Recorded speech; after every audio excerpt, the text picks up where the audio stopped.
سرکشا جب تک میرے پاس کوئی تحریر نہ ہو کہ کس نے دی ہے یہ سرکشا؟ میں کیسے بھروسہ کروں کہ یہ خاکی وردی پہنے اور ہتھیار لیے ہوئے لوگ اتر پردیش سرکار کے لوگ ہیں؟ ایک بات۔ دوسری بات یہ کہ میرے مالی حالات اس وقت ایسے نہیں ہیں کہ میں سیکیورٹی کے لیے کوئی سواری مہیا کرا سکوں، تو میں نے یہ بھی میسج کرایا کہ اگر آپ سیکیورٹی دے رہے ہیں تو انہیں بٹھانے کے لیے میرے پاس گاڑی نہیں ہے۔ وائی سیکیورٹی میں یہ پروویژن ہے کہ آپ گاڑی، تیل، ڈرائیور وہ سب مہیا کرائیں گے، جو مجھے ابھی تک نہیں کرایا گیا ہے۔ اور جب تک وہ نہیں ہوتا اور جب تک تحریری طور پر سرکار مجھے یہ نہ بتائے کہ مجھے سرکشا ملی ہے، کس شرح ملی ہے، اور یہ بات اس لیے کہہ رہا ہوں کہ آج ہی ایک ہندی کے بڑے اخبار میں یہ خبر شائع ہوئی ہے کہ سرکار میں اس بات پر وچار ہو رہا ہے کہ جب مجھے وائی شرح کی سرکشا ملی تھی تب میں سزا یافتہ نہیں تھا۔ اب میں کیونکہ مرغی چوری کے الزام میں 21 سال کی سزا پڑی ہے، مجھے 36 لاکھ کا جرمانہ ہے مجھ پر، صرف ایک مقدمے میں، ابھی 113 کے فیصلے باقی ہیں۔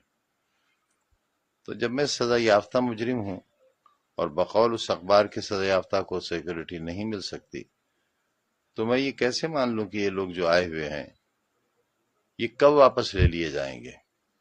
اگر میرے پاس کوئی ایشورنس نہیں ہوگا، شیورٹی نہیں ہوگی ان کے رہنے کی، تو میں کیسے بھروسہ کروں گا؟ لہذا میں منتظر ہوں اس کا کہ جو ایک 12 MLA رہ لیتے ہیں اور نہیں رہتے، ان کے پاس بھی 2 گنر ہیں، اور بعض لوگوں کے پاس تو زیڈ سیکیورٹی ہی ہے۔ ایک 12 MLA ہو جانے کے بعد بھارت سرکار کی سیکیورٹی ہے، کمانڈوز ہیں ان کے پاس۔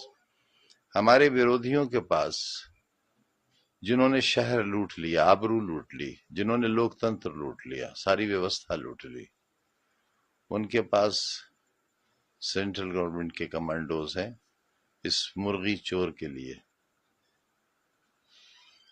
تو کم سے کم اتنی سرکشا تو مجھے دی جائے جتنی سرکشا میرے ورودھیوں کے پاس ہے۔ اس طریقے سے آپ کے آواز پر سرکشا کرمی چلان تھے، لیکن آپ جس طرح سے دوروں پر ہیں، سرکشا کرمی ایک کرمی، پہرے پر تو صرف ایک کرمی ہے، اور دوروں پر تو ہمت ہی نہیں ہے جانے کی۔ بار بار دہلی جاتا ہوں چیک اپ کے لیے، پھر جانا ہے مجھے، اکیلے جاتا ہوں اکیلے آتا ہوں۔ کیا فرق پڑتا ہے؟ کیا فرق پڑتا ہے اگر میرے ساتھ کوئی حادثہ پیش آ جائے؟